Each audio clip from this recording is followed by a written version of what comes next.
ಶ್ರೀಮಂತರಾಗಲು ನಿಮ್ಗೆಲ್ಲರಿಗೂ ಸ್ವಾಗತ. ನಾನು ಪ್ರಿಯರಾಮ್ ಬೆಂಡಿಂಗ್ ನವೆಲೆ. ನಿಮ್ಗೆಲ್ಲರಿಗೂ ಮೈಂಡಲ್ಲಿ ಒಂದು ವಿಷಯ ಕಾಡ್ತಾ ಇದೆ. ಏನು? ಗೋಲ್ಡ್ ಮತ್ತು ಸಿಲ್ವರ್ ಪ್ರೈಸ್ಗಳು ಕ್ರ್ಯಾಶ್ ಆಗೋಗಿದೆ. ಏನು ಮಾಡೋದು? ಗೋಲ್ಡ್ ಸಿಲ್ವರ್ ಅಷ್ಟೊಂದು ಗ್ರೇಟ್ ಅಂತ ಹೇಳ್ತಾ ಇದಾರಲ್ಲ, ಗೋಲ್ಡ್ ಸಿಲ್ವರ್ ಕ್ರ್ಯಾಶ್ ಆಗೋಯ್ತು, ಏನು ಮಾಡೋದು? ನಾವು ಮುಂದೆ ಇನ್ವೆಸ್ಟ್ ಮಾಡಬೇಕಾ ಬೇಡವಾ? ಗೋಲ್ಡ್ ಸಿಲ್ವರ್ ಒಳ್ಳೆ ಅಸೆಟ್ಟಾ ಇಲ್ವಾ ಅಂತ ನಿಮಗೆಲ್ಲ ಡೌಟ್ಗಳಿರುತ್ತೆ ಅಲ್ವಾ? ಇದನ್ನ ಅರ್ಥ ಮಾಡ್ಕೊಳ್ಳೋಕೆ ಮುಂಚೆ ಗೋಲ್ಡ್ ಸಿಲ್ವರ್ ಯಾಕೆ ಕ್ರ್ಯಾಶ್ ಆಯಿತು ಅಂತ ಒಂದು ಸಣ್ಣ ಒಂದು ವಿಷಯ ಹೇಳ್ತೀನಿ ನೋಡಿ. ಗೋಲ್ಡ್ ಸಿಲ್ವರ್ ಯಾವತ್ತು ರ್ಯಾಲಿ, ಗೋಲ್ಡ್ ಸಿಲ್ವರ್ನ ಒಂದು ಗೋಲ್ಡ್ ಬಗ್ಗೆ ಮಾತಾಡ್ತೀನಿ, ಸಿಲ್ವರ್ ಆಮೇಲೆ ಹೇಳ್ತೀನಿ. ಗೋಲ್ಡ್ನ ಒಂದು ಲಕ್ಷಣ ಏನಂದರೆ ಮೇಲೆ ಹೋಗುತ್ತೆ, ನಿಂತ್ಕೊಳ್ಳುತ್ತೆ, ಆಮೇಲೆ ಮತ್ತೆ ಅಲ್ಲೇ ಇರುತ್ತೆ, ಸಣ್ಣ ಕರೆಕ್ಷನ್ಗಳು ತೊಗೋಬೋದು, ಬಟ್ ಮತ್ತೆ ಮೇಲೆ ಹೋಗುತ್ತೆ, ಅಲ್ಲೇ ನಿಂತ್ಕೊಳ್ಳುತ್ತೆ, ಅಥವಾ ಕರೆಕ್ಷನ್ ತೊಗೊಳುತ್ತೆ, ಅಲ್ಲೇ ಅಕ್ಕಪಕ್ಕ ಅಲ್ಲೇ ಇರುತ್ತೆ, ಬಟ್ ಮೇಲೆ ಹೋಗುತ್ತೆ. ಇದು ಒಂದು ಸ್ಟೆಪ್ ಬೈ ಸ್ಟೆಪ್ ಹೋಗುವಂಥ ವಿಷಯ. ಗೋಲ್ಡ್ ಹಿಸ್ಟ್ರಿಲಿ ನಿಮಗೆ ಕ್ರ್ಯಾಶ್ ಆದಂಥ ಒಂದು ಸಂದರ್ಭಗಳಿಲ್ಲ ಅಲ್ವಾ? ಬಟ್ ಸ್ಟಿಲ್ ಗೋಲ್ಡ್ನ ಲಕ್ಷಣ, ಗೋಲ್ಡ್ ಯಾವಾಗ ಒಳ್ಳೆ ರ್ಯಾಲಿ ಕೊಡುತ್ತೆ. 1920ನಲ್ಲಿ ಗ್ರೇಟ್ ಡಿಪ್ರೆಷನ್ ಅಂತ, ಆವಾಗ 1970ಲಿ 2000.com ಬಬಲ್ ಇರ್ಬೇಕಾದ್ರೆ, ಮತ್ತು 2007 ಲೆಮನ್ ಬ್ರದರ್ಸ್ ಪ್ರಾಬ್ಲಮ್ ಇರ್ಬೇಕಾದ್ರೆ, ಕೋವಿಡ್ ಪ್ರಾಬ್ಲಮ್ ನೋಡಿ, ಗೋಲ್ಡ್ ಒಳ್ಳೊಳ್ಳೆ ರ್ಯಾಲಿ ಕೊಡ್ತು ನಿಮಗೆ. ಸಿಲ್ವರ್ ಅಕ್ಕಪಕ್ಕ ಹಂಗೆ ಬರ್ತಾ ಇರುತ್ತೆ. ಈ ಸರಿ ಸಿಲ್ವರ್ ಗೋಲ್ಡ್ಗಿಂತ ಜಾಸ್ತಿ ಔಟ್ಶೈನ್ ಮಾಡ್ತಾ ಇರೋದು ಬೇರೆ ವಿಷಯ. ಬಟ್ ಗೋಲ್ಡ್ ಆ್ಯಂಡ್ ಸಿಲ್ವರ್ ಯಾವತ್ತು ಈ ಥರ ಒಂದು ಮೇಲೆ ಹೋಗ್ತಾ ಇರುತ್ತೆ. ಅದರ ಅರ್ಥ ಏನಂದರೆ, ಯಾವಾಗ ಕ್ರೈಸಿಸ್ ಇರುತ್ತೆ ಸ್ಟಾಕ್ ಮಾರ್ಕೆಟಲ್ಲಿ, ಗೋಲ್ಡ್ ಮತ್ತು ಸಿಲ್ವರ್ ಅರ್ಲಿ ಇಂಡಿಕೇಟರ್ ಕೊಡುತ್ತೆ ರ್ಯಾಲಿ ಕೊಟ್ಬಿಟ್ಟು. ಇದೊಂದು ಅರ್ಥ ಮಾಡ್ಕೊಳ್ಳಿ. ಗೋಲ್ಡ್ ಸ್ಟಾಕ್ ಮಾರ್ಕೆಟ್ ಯಾವಾಗ ಅಷ್ಟೊಂದು ಚೆನ್ನಾಗಿ ಒಂದು ಪರ್ಫಾರ್ಮೆನ್ಸ್ ಮಾಡಲ್ಲ ಅಂತ ಗೊತ್ತಾಗ್ತಿರುತ್ತೆ, ಅಥವಾ ಎಕನಾಮಿಕಲ್ ವೀಕ್ನೆಸ್ ಗೊತ್ತಾಗುತ್ತೆ, ಗೋಲ್ಡ್ ಸಿಲ್ವರ್ ರ್ಯಾಲಿ ಕೊಟ್ಟಿದೆ ಹಿಸ್ಟಾರಿಕಲಿ. ಈ ಸರಿ ಏನಂದರೆ ಪ್ರಾಬ್ಲಮ್ಮು ಮೇಯ್ನಾಗಿ ಏನಾಗ್ತಿತ್ತು, ಟ್ರಂಪ್ ಬಂದೇನು ಹೇಳ್ತಿದ್ದ, ಟ್ರಂಪು ನನ್ನ ಒಂದು ಡಾಲರ್ ಡಿವ್ಯಾಲ್ಯೂಷನ್ ತನಕ ಮಾತಾಡ್ಬಿಟ್ಟ ಅವನು ಅಲ್ವಾ. ಡಾಲರ್ ತಲೆ ಕೆಡಿಸ್ಕೊಬೇಡಿ, ನೋಟನ್ನು ಚೆನ್ನಾಗಿ ಪ್ರಿಂಟ್ ಮಾಡಿ, ಗ್ರೋತ್ನ ಸ್ಟಿಮ್ಯುಲೇಟ್ ಮಾಡಿ, ಡಾಲರ್ ವೀಕ್ ಆದರೂ ಪರವಾಗಿಲ್ಲ ಅಂತ ಹೇಳ್ತಾರೆ, ಇಂಟ್ರೆಸ್ಟ್ ರೇಟ್ನ ಆದಷ್ಟು ಕಮ್ಮಿ ಮಾಡಿಬಿಡಿ ಅಂತ ಹೇಳ್ತಾ ಇದ್ದಾರೆ ಟ್ರಂಪ್ ಎಲ್ಲ ಕಡೆ ಬಂದ್ಬಿಟ್ಟು. ಸೊ ಇದರಿಂದ ಏನಾಯ್ತಂದರೆ, ಡಾಲರ್ ವೀಕ್ ಆಗಿದ್ರೆ ಅಕಸ್ಮಾತು ನಾನು ಡಾಲರಲ್ಲಿ ಟ್ರೆಜರಿ ಬಾಂಡ್ಸ್ಗಳನ್ನ ತೊಗೊಳ್ಳಿ, ಯಾಕೆ ನಾನು ಡಾಲರಲ್ಲಿ ಇನ್ವೆಸ್ಟ್ ಮಾಡಲಿ, ಡಾಲರ್ನ ಯಾಕೆ ಹೋಲ್ಡ್ ಮಾಡಲಿ ಅಂದ್ಕೊಂಡು ಜನಗಳೇನು ಮಾಡಿದ್ರು, ಗೋಲ್ಡ್ ಮತ್ತು ಸಿಲ್ವರಲ್ಲಿ ಜನಗಳಂದರೆ ನಿಮ್ಮಂಥ ಚೈನ್ ತೊಗೊಳ್ಳೋರಲ್ಲ, ಅಂದರೆ ಸಿನ್ನ ಚೈನ್ ತೊಗೊಳ್ಳೋರಲ್ಲ, ಚೈನಾ, ಟರ್ಕಿ, ಜಪಾನ್, ನಮ್ಮ ದೇಶ ಕೂಡ, ಇಂಡಿಯಾ ಕೂಡ, ಇವರೆಲ್ಲ ನಾವು ಟನ್ಸ್ ಗಟ್ಟಲೆಗಳು ಗೋಲ್ಡ್ಗಳನ್ನ ಪರ್ಚೇಸ್ ಮಾಡಿ ಡಾಲರ್ಗೆ ಒಂದು ಇದಾಗಿ ಇಟ್ಕೊಂಡಿದ್ರು. ಅರ್ಥ ಮಾಡ್ಕೊಳ್ಳಿ ಸ್ವಲ್ಪ. ಎಲ್ಲರೂ ಫಿಸಿಕಲ್ ಗೋಲ್ಡ್ನೇ ಪರ್ಚೇಸ್ ಮಾಡಬೇಕು ಅಂತಿಲ್ಲ.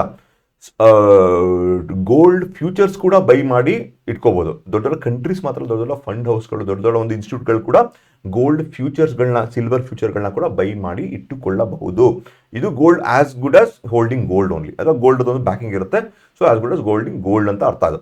ಸೊ ಹಾಗಾಗಿ ಈ ಒಂದು ವೀಕ್ ಡಾಲರ್ ಆಗ್ತಾ ಗೊತ್ತಾಗ್ತಾ ಇರಬೇಕಾದ್ರೆ ಎಲ್ಲ ದೇಶಗಳು ಗೋಲ್ಡ್ ಸಿಲ್ವರ್ನ ಹೋಲ್ಡ್ ಮಾಡಿ ಇಟ್ಕೊಂಡ್ರು. ಸಿಲ್ವರ್ ಎಸ್ಪೆಷಲ್ ಯಾಕೆ ಇಷ್ಟು ದೊಡ್ಡ ರ್ಯಾಲಿ ಕೊಡ್ತು ಅಂದರೆ, ಸಿಲ್ವರ್ದು ಒಂದು ಸಪ್ಲೈನೇ ಕಮ್ಮಿ ಆಗೋಯ್ತು ಈ ಒಂದು ಸಂದರ್ಭದಲ್ಲಿ. ನೀವು ಅಕ್ಕಪಕ್ಕ ಅಂಗಡಿಗೆ ಹೋಗಿದ್ರೆ, ಫ್ಯೂಚರ್ಸ್ ನಿಮ್ಗೆ 2-3 ಲಕ್ಷ ತೋರಿಸ್ತಿದ್ರೆ, ಅಂಗಡಿಲಿ ನಿಮಗೆ 3.5 ಲಕ್ಷಕ್ಕೆ 1 kg ಚಿನ್ನ ಸಿಗ್ತಿತ್ತು. ತಕ್ಷಣ ವಿಚಾರಿಸಿದ್ರೆ ಅಕಸ್ಮಾತ್ ನಾವು ಫೋನ್ ಮಾಡಿ ಒಂದು 10-15 ಅಂಗಡಿಗಳನ್ನ ವಿಚಾರಿಸಿದ್ದೀನಿ. ಫ್ಯೂಚರ್ ಪ್ರೈಸ್ಗಿಂತ ತುಂಬ ಹೈಯಾಗಿ ಸಿಲ್ವರ್ಗಳು ಅಂದರೆ ಸಪ್ಲೈನೇ ಸಿಗ್ತಿರಲ್ಲ ಸಿಲ್ವರ್. ಪ್ಲಸ್ ಸಿಲ್ವರ್ದು ಇಂಡಸ್ಟ್ರಿಯಲ್ ಯೂಸ್ ಇದೆ, ಇದ್ರ ಬಗ್ಗೆ ನಾನು ತುಂಬ ಮಾತಾಡಿದ್ದೀನಿ ಇದಕ್ಕೆ ಹಿಂದೆ. ಸೊ ಹಾಗಾಗಿ ಸಿಲ್ವರು ಈ ಸಂದರ್ಭದಲ್ಲಿ because of multiple nano technology, EV, ಅದೆಲ್ಲ ಟೆಕ್ನಾಲಜಿಗಳಿಂದ ಒಳ್ಳೆ ಒಂದು ರ್ಯಾಲಿ ಕೂಡ ಕೊಡ್ತು. ಈಗ ವೆರಿ ಇಂಟ್ರೆಸ್ಟಿಂಗ್ ಒಂದು ವಿಷಯ ಹೇಳ್ತೀನಿ. ಗೋಲ್ಡ್ ಸಿಲ್ವರ್ ಯಾಕೆ ಕ್ರಾಶ್ ಆಯ್ತು ಅಂತ ಹೇಳೋಕ್ಕೆ ಮುಂಚೆ, ಆಯಿತಾ? ಗೋಲ್ಡ್ ಮತ್ತು ಸಿಲ್ವರ್ ಅನ್ನೋದು ಒಂದು ಪರ್ಸೀವ್ಡ್ ವ್ಯಾಲ್ಯೂ, ಅಥವಾ ಒಂದು ನಾವೆಲ್ಲ ಇದು ಒಳ್ಳೆ ಫೇರ್ ಪ್ರೈಸ್ ಅಂತ ಅಂದ್ಕೊಂಡು ಅದನ್ನು ನಾವು ಅದನ್ನು ಪರ್ಚೇಸ್ ಮಾಡುವಂಥದ್ದು ವಿಷಯ. ಅರ್ಥ ಮಾಡ್ಕೊಳ್ಳಿ. ಸಿಲ್ವರು 4,10,000 ತನಕ ಹೋಗಿತ್ತು. ಅಲ್ಲಿಂದ 2,65,000 ಹತ್ರ ಬಂದು ಬಿದ್ದಿದೆ. 4,10,000 2,65,000. ಈಗ ಎಲ್ಲರ ಮೈಂಡಲ್ಲಿ ಏನಂದರೆ, 2,65,000 ಅಷ್ಟೊಂದು ಬಿದ್ದುತ್ತಾ ಸಿಲ್ವರು, ಇಷ್ಟು ಚೀಪಾಗಿ ಸಿಗ್ತಾ ಇದೆಯಾ ಅಂತ ಎಲ್ಲರ ಮೈಂಡಲ್ಲಿ ಬಂದಿದೆ. ಸಿಲ್ವರ್ ಆಲ್ರೆಡಿ 4,10,000 ನೋಡಿದ್ದೀವಿ ನಾವೀಗ. ಸಿಲ್ವರ್ 2,65,000 ಆದ ತಕ್ಷಣ ಅಯ್ಯೋ 1 ಲಕ್ಷ ಬಿದ್ದೋಯ್ತು ಸಿಲ್ವರ್, ಎಷ್ಟು ಚೀಪ್ ಅಂತ ಒಂದು ಮೈಂಡಲ್ಲಿ ನಿಮ್ಗೆ ಆಲ್ರೆಡಿ ಬರೋಕ್ಕೆ ಶುರುವಾಗಿದೆ. ಎಷ್ಟೋ ಜನಕ್ಕೆ ಬರೋಕ್ಕೆ ಶುರುವಾಗಿದೆ. ಸ್ವಲ್ಪ ಅರ್ಥ ಮಾಡ್ಕೊಳ್ಳಿ. ಬರೀ 18 ದಿನಗಳ ಹಿಂದೆ, 19 ದಿನಗಳ ಹಿಂದೆ ಸಿಲ್ವರ್ 2,65,000 ಒಂದು ರೀಚ್ ಆಗಿರಲಿಲ್ಲ. ಅವತ್ತು ಒಂದು 20 ದಿನ, ಒಂದು ತಿಂಗಳ ಹಿಂದೆ ಸಿಲ್ವರ್ 2,65,000 ತುಂಬ ಕಾಸ್ಟ್ಲಿ ಅಂತ ಗೊತ್ತಾಯಿದ್ವಿ. ಅಂದರೆ ಸಿಲ್ವರ್ ಬರೀ 1 ಲಕ್ಷ ಇತ್ತು, 2 ಲಕ್ಷ ಆಗೋಯ್ತು, 2,60,000 ಆಗೋಯ್ತು ಅಂತ ನಾವೆಲ್ಲ ಬರೀ ಒಂದು ತಿಂಗಳಿಂದ ಮಾತಾಡ್ತಾ ಇದ್ವಿ. ಬಟ್ ಇವತ್ತು ಬರೀ 20 ದಿನದಲ್ಲಿ 4 ಲಕ್ಷ ಮುಟ್ಬಿಟ್ಟು ವಾಪಸ್ 2 ಲಕ್ಷ ಬಂದಾಗ ಸಿಲ್ವರ್ ಚೀಪ್ ಆಗೋಯ್ತು ಅಂತ ಒಂದು ಭಾವನೆ ಬರೋಕ್ಕೆ ಶುರುವಾಗಿದೆ. So this is called perceived value. ನಾವು ಏನದನ್ನು ಅನ್ಕೋತಾ ಇದ್ದೀವಿ ಅದನ್ನೇ ಒಂದು ವ್ಯಾಲ್ಯೂ ಅಂತ ಅನ್ಕೋತಾ ಇದ್ದೀವಿ. ಅರ್ಥ ಮಾಡ್ಕೊಳ್ಳಿ. ಇದು 2,60,000 ನಮ್ಗೆ ಚೀಪ್ ಅನಿಸ್ತಾ ಇದ್ದಾರೆ. ಒಂದು ತಿಂಗಳಿಗೆ 2,65,000, ಅಯ್ಯೋ 2,60,000 ಆಗುತ್ತೆ ಅಂತ ನಾವು ಅನ್ಕೊಳ್ಳೋಂಥ ಒಂದೇ ತಿಂಗಳಲ್ಲಿ ಆಗಿರೋಂಥ ವಿಷಯ ಇದು ಅಲ್ವಾ. ಈಗ ಯಾಕೆ ಕ್ರಾಶ್ ಆಯ್ತು ಅಂತ ಮಾತಾಡ್ಕೊಂಡು ಬರೋಣ. ಇದಕ್ಕೆ ಮುಂಚೆ ಈಗ ಏನಾಯ್ತಂದರೆ, ಈ ಡಾಲರ್ ಬಗ್ಗೆ ಟ್ರಂಪ್ ಡಾಲರ್ನ ವೀಕ್ ಮಾಡೋಣ, ಅದು ಮಾಡೋಣ ಅಂತ ಹೇಳ್ತಾ ಇದ್ನಲ್ವ. ಈ ಸಂದರ್ಭದಲ್ಲಿ ಫೆಡರಲ್ ರಿಸರ್ವ್ ಅಂದರೆ ಅಮೆರಿಕಾದಲ್ಲಿ ನಮ್ಮ RBI ಇದ್ದಂಗೆ, ಅಲ್ಲಿ ಒಬ್ಬ ಚೀಫ್ನ ಕೆವಿನ್ ವಾರ್ಶ್ ಅಂತ ಒಬ್ಬನ ನೇಮಕ ಆಯ್ತು ಅಲ್ಲಿ. ಕೆವಿನ್ ವಾಶ್ ಎಂತವನಂದರೆ ಅವನು ದುಡ್ಡನ್ನ ಹಣ ಪ್ರಿಂಟ್ ಮಾಡೋನಲ್ಲ, ಗ್ರೋತ್ನ ಮಾಡಬೇಕು ಅಂತ ಇದು ಮಾಡೋಲ್ಲ. ಅವನು ಇನ್ಫ್ಲೇಷನ್ ಹತೋಟಿಲಿ ಇಟ್ಕೋಬೇಕು ಅಂತ ಯೋಚನೆ ಮಾಡುವವನು. ಇಂಟ್ರೆಸ್ಟ್ ರೇಟ್ನ ಇದಕ್ಕೋಸ್ಕರ ಇಂಟ್ರೆಸ್ಟನ್ನು ಜಾಸ್ತಿ ಮಾಡ್ತೀನಿ ಅಂತ ಹೇಳುವಂಥ ಒಬ್ಬ ಮನುಷ್ಯ.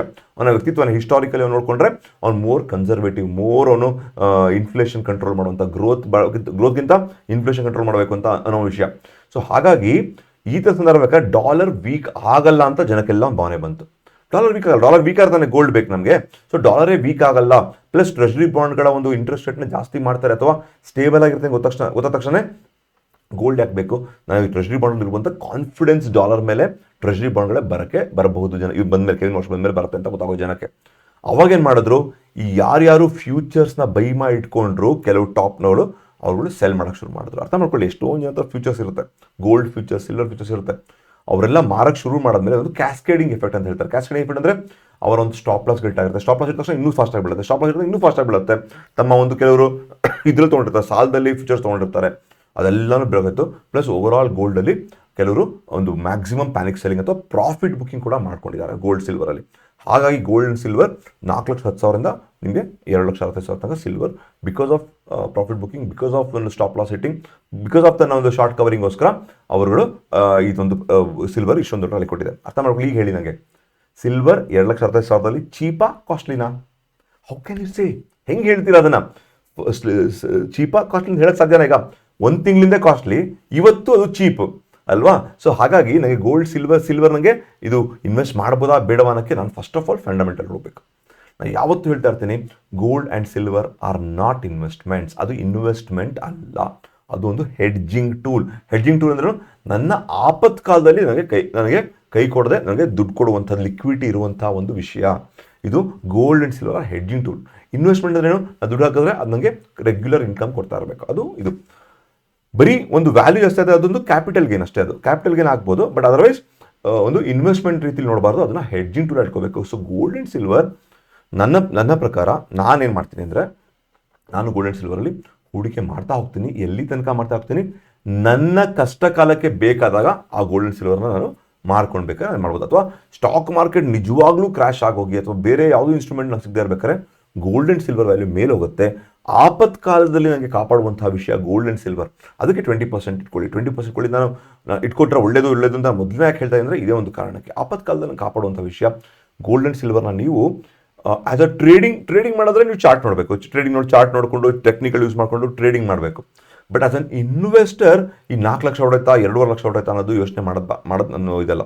ಸೊ ನನ್ನ ಪೋರ್ಟ್ಫೋಲಿಯೋ 20% ಗೋಲ್ಡ್ ಆ್ಯಂಡ್ ಸಿಲ್ವರ್ನ ಹೇಗೆ ಮೇಂಟೈನ್ ಮಾಡಲಿ, 20% ಅಬೋವ್ ಹೇಗೆ ಮೇಂಟೈನ್ ಮಾಡಲಿ. ನೀವು ಮೋರ್ ಕನ್ಸರ್ವೇಟಿವ್, ಮೋರ್ ಸೇಫರ್ ಪ್ರೇ ಮಾಡೋರಾದರೆ debt instruments, gold and silver ಇದೆಲ್ಲ ಅದೇ ಕ್ಯಾಟಗರಿಗೆ ಬರುತ್ತೆ. ಸೊ ಹಾಗೆ ಮೋರ್ ಸೇಫರ್ ಆದರೆ ಇದು ಮಾಡ್ಬೋದು.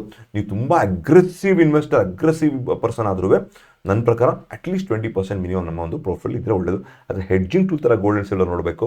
ಸೊ ನನಗೆ ಗೋಲ್ಡ್ ಆ್ಯಂಡ್ ಸಿಲ್ವರ್ ಬಿದ್ದರೆ ಅದು ನನಗೆ ಒಳ್ಳೆ ಆಪರ್ಚುನಿಟಿ ರೀಇನ್ವೆಸ್ಟ್ ಮಾಡೋಕ್ಕೆ ಅಂತ ನನಗೆ ಅನಿಸ್ತಾ ಇದೆ. ಸೊ ಸಿಲ್ವರ್ ಇನ್ನೂ ಬೀಳುತ್ತಾ? 2,20,000 ಆಗ್ಬೋದು. 2,20,000 ಒಂದು ತಿಂಗಳಿಂದ ತುಂಬ costly. 1 month back 2,20,000 very costly silver. But ಇವತ್ತು 2,20,000 rupees ವೆರಿ ಚೀಪ್ ಅಲ್ವಾ? ಸೊ ಹಾಗಾಗಿ ನನ್ನ ಪ್ರಕಾರ it's all great opportunities. Gold and silver ನೋಡಿ ಅರ್ಥ ಮಾಡಲಿ. ಇವತ್ತಿಗೆ 3 ಲಕ್ಷ 4 ಲಕ್ಷ ಸಿಲ್ವರ್ ಯೋಚನೆನೂ ಮಾಡಿರಲಿಲ್ಲ ನಾನು. ಸಿಲ್ವರ್ ಯಾವತ್ತಿಂದ ನಾನು ನನ್ನ ಒಂದು ಯೂಟ್ಯೂಬ್ ಚಾನಲ್ ಸಿಲ್ವರ್ ಬಗ್ಗೆ ಮಾತಾಡ್ತಾ ಅಂದರೆ ಐ ಥಿಂಕ್ ಸಿಲ್ವರ್ 39,000 40,000 kg ಇರಬೇಕಾದ್ರೂ ನಾನು ಸಿಲ್ವರಲ್ಲಿ ನಾನೊಬ್ಬ ಫಿಸಿಕಲ್ ಸಿಲ್ವರ್ ಪ್ಲಸ್ ನಾನೊಂದು ETF ಸಿಲ್ವರ್ ಇನ್ವೆಸ್ಟರ್ ಅಂತ ನಿಮಗೆ ಅವತ್ತಿಂದಾನು ನಾನು ಪ್ರಾಬ್ಲಿ ಹಳೆ ಯೂಸರ್ಗಳು ಇದನ್ನೇ ಗೊತ್ತಾಗಿರುತ್ತೆ ಹೇಳ್ತಾ ಇರ್ತೀನಿ. ಸೊ ಅರ್ಥ ಮಾಡ್ಕೊಳ್ಳಿ, ಗೋಲ್ಡ್ ಆ್ಯಂಡ್ ಸಿಲ್ವರ್, ಸಿಲ್ವರ್ ಮಾತ್ರ especially silver has lot of industrial usage plus ನಮ್ಮ ಭೂಮಿಲಿ ಲಿಮಿಟೆಡ್ ಸೋರ್ಸ್. ಅದು ಅರ್ಥ ಮಾಡ್ಕೊಳ್ಳಿ, limited source, lot of industrial application ಸಿಲ್ವರ್ಗೆ. ಗೋಲ್ಡ್ ಅದಕ್ಕೆ ಇಡೀ ಪ್ರಪಂಚದಲ್ಲಿ ಆಕ್ಸೆಪ್ಟ್ ಮಾಡುವಂತಹ ಬರೀ 3 ಇನ್ಸ್ಟ್ರೂಮೆಂಟ್ಸು. ಏನು 3 ಇನ್ಸ್ಟ್ರೂಮೆಂಟ್ಸು? ಒಂದು US dollars which is very shaky, strong ಆಗಿರುತ್ತಾ. ಪ್ರಿಂಟ್ ಮಾಡಿಬಿಟ್ರೆ ಅಮೆರಿಕ ತನ್ನ ಗ್ರೋತ್ಗೋಸ್ಕರ ಅಮೆರಿಕನ್ ಡಾಲರ್ ವೀಕ್ ಆಗೋಯ್ತು. So US dollar is not world wide accepted, but at the same time not limited, unlimited ಬೇಕಾದ್ರೆ ಪ್ರಿಂಟ್ ಮಾಡ್ಕೋಬೋದು. Second one ಬಂದು ಬಿಟ್ coin. So ಬಿಟ್ ಕಾಯಿನ್ನ ಒಂದು policy ಅಷ್ಟೊಂದು ಸ್ಟ್ರಾಂಗ್ ಆಗಿಲ್ಲ ಅಲ್ವಾ? ಬಿಟ್ ಕಾಯಿನಲ್ಲಿ ಯಾವ್ದು ಬೇಕಾದ್ರೂ ಕ್ರಾಶ್ ಆಗ್ಬೋದು, ಯಾವ್ದು ಬೇಕಾದ್ರೂ ಮೇಲೆ ಹೋಗುವಂಥ ಬಿಟ್ ಕಾಯಿನ್ ಇಡೀ ವರ್ಲ್ಡಲ್ಲಿ ಆಕ್ಸೆಪ್ಟ್ ಮಾಡ್ಕೋತಾರೆ. But at the same time ಅದ್ರ ಪಾಲಿಸಿ ಇನ್ನೂ ಡೆಫಿನೇಷನ್ ಆಗಿಲ್ಲ ಪ್ರತಿಯೊಂದು ದೇಶದಲ್ಲೂ. ಬಟ್ ಗೋಲ್ಡ್ ಪ್ರತಿಯೊಂದು ದೇಶದಲ್ಲೂ ಪ್ರತಿಯೊಂದು ಇವ್ರುವೆ ಆಕ್ಸೆಪ್ಟ್ ಮಾಡಿಕೊಂಡು ಲಿಕ್ವಿಡಿಟಿ ಚೆನ್ನಾಗಿರುವಂಥ ಒಂದು ಇನ್ಸ್ಟ್ರೂಮೆಂಟ್ ಗೋಲ್ಡ್. ಸೊ ಹಾಗಾಗಿ ಫ್ಯೂಚರಲ್ಲಿ ಅದು ಲಿಮಿಟೆಡ್ ಕ್ವಾಂಟಿಟಿ ಇರೋದು. ಸಿಲ್ವರ್ ಹೆಂಗೆ ಲಿಮಿಟೆಡ್ ಕ್ವಾಂಟಿಟಿನೋ ಗೋಲ್ಡ್ ಕೂಡ ಲಿಮಿಟೆಡ್ ಕ್ವಾಂಟಿಟಿನೇ ಇರೋದು. ಸೊ ಹಾಗಾಗಿ ವರ್ಲ್ಡ್ ವೈಡ್ ಆಕ್ಸೆಪ್ಟ್ ಮಾಡ್ಕೊಳ್ಳೋದ್ರಿಂದ ಲಿಮಿಟೆಡ್ ಕ್ವಾಂಟಿಟಿಯಿಂದ ಎಲ್ಲರಿಗೂ ಡಿಮ್ಯಾಂಡ್ ಮಾಡೋದ್ರಿಂದ ಸೊ ಒಂದು ಲಾಂಗ್ ಟರ್ಮಲ್ಲಿ ಗೋಲ್ಡ್ ಸಿಲ್ವರ್ ಬೀಳಲ್ವ ಅಂತ ನನಗೆ ನೀವೇ ಹೇಳಿ. ಒಳ್ಳೆ ಇನ್ಸ್ಟ್ರೂಮೆಂಟ್ಸ್ ಅಲ್ವಾ ಅಂತ ನೀವೇ ನನಗೆ ಕಮೆಂಟ್ಸಲ್ಲಿ ತಿಳಿಸಿ. ಓಕೆ, ಹೋಪ್ಫುಲ್ಲಿ ನಿಮಗೆ ಗೋಲ್ಡ್ ಸಿಲ್ವರ್ ಈ ಒಂದು ಕ್ರ್ಯಾಶ್ ಅಂದ್ಕೊಂಡಿದ್ದೀವಲ್ಲ, ಕ್ರ್ಯಾಶ್ ಬರೀ ಒಂದು ತಿಂಗಳ ಹಿಂದೆ ಇದೇ ಕ್ರ್ಯಾಶ್ ಆಗಿರೋ ಲೆವೆಲ್ ತುಂಬ ಕಾಸ್ಟ್ಲಿ, ಇವತ್ತು ಕ್ರ್ಯಾಶ್ ಅಂತ ನಾವು ಅದನ್ನು ಕರಿತಾ ಇದ್ದೀವಿ. ಸೊ ಹಾಗಾಗಿ ನೀವೇನು ಕಮೆಂಟ್ಸಲ್ಲಿ ತಿಳಿಸಿ ಗೋಲ್ಡ್ ಸಿಲ್ವರ್ ಒಳ್ಳೇದಾ ಅಲ್ವಾ ಅಂತ ಹೇಳಿ.